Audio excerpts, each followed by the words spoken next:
Washington, D.C. has seen its fair share of inner-city problems throughout the years. Even now, nearly 1 in 5 Washingtonians live below the poverty line, and crime and violence are a constant presence in low-income neighborhoods. But there are encouraging signs. Right in the middle of it all, one man is helping young people keep their lives on track by teaching them to box in his basement. Now, Arash Arabasadi of VOA's Persian News Network covered the story, and on assignments, Doug Bernard joined him at the basement-turned-gym to talk about it. Let's check it out. One time left, right. Two times not come out. This is Lime Lite Boxing Gym. It's a nonprofit boxing gym, and the guy who runs it, his name's Tony Simmons. He is a Metro bus driver here in DC, and with his extra time and extra dollars in his pocket, he put together this gym. And they supply neighborhood kids everything from boxing gloves to shoes to entrance fees in competitions, and it's all just to keep kids off the street. Simmons has some basic ground rules.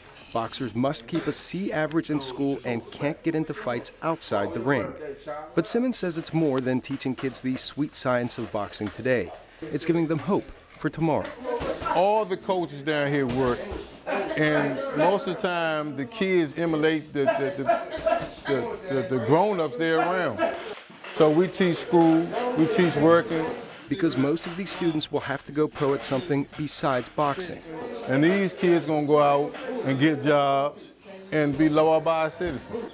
So there's nothing going on right now, but on an evening time or when there's practice, what would actually be happening in this room? They start in the afternoons when he's done with his shift driving the bus, and it's a couple dozen kids in here sweating. And I mean, when I was making this video, I was sweating how hard they were sweating. I mean, it's unbelievable. And this place doesn't have a whole lot of ventilation to begin with. We're kind of warm standing here. So if you can imagine 20 kids jumping up and down and doing push-ups and hitting bags. And I can't, actually. It's crazy. It's crazy, but it's such a cool thing to see.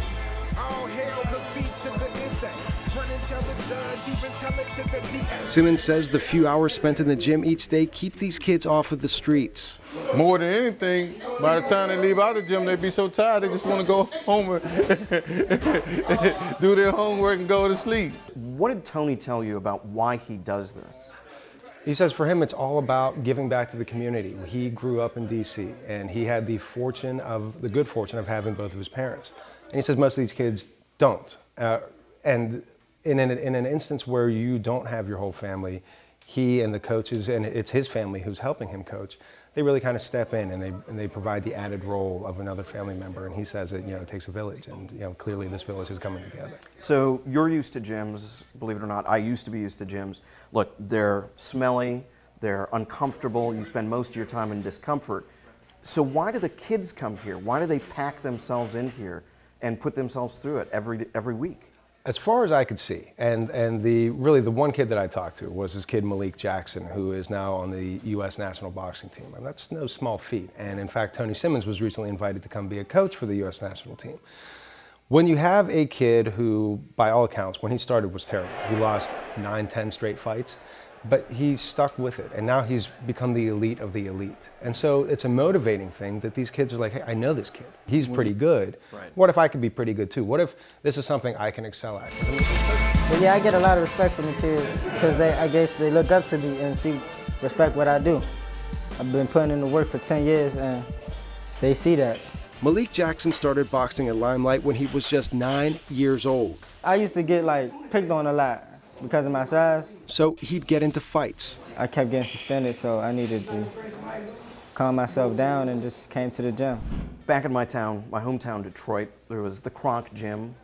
Again, it was in a basement, it was in the middle of nowhere on a nondescript street, and yet they produced some amazing fighters, like, Tommy Hearns, just to name one. Sure. What is it about boxing gyms, do you think? I mean, do they have to be kind of gritty and dirty and nasty? What is that? Yeah, I think it was, what was it? Was it maybe Rocky III, where he was having too much money and too much success? And when you get away from the basics, when you get away from the things that made you hungry, that made you want to excel. And I feel like a place like this, even when I was doing my martial arts back when I was younger, it was not at a fancy, results type gym. It was at some sweaty, dingy chalk and, disgusting, filthy mats. But you need that.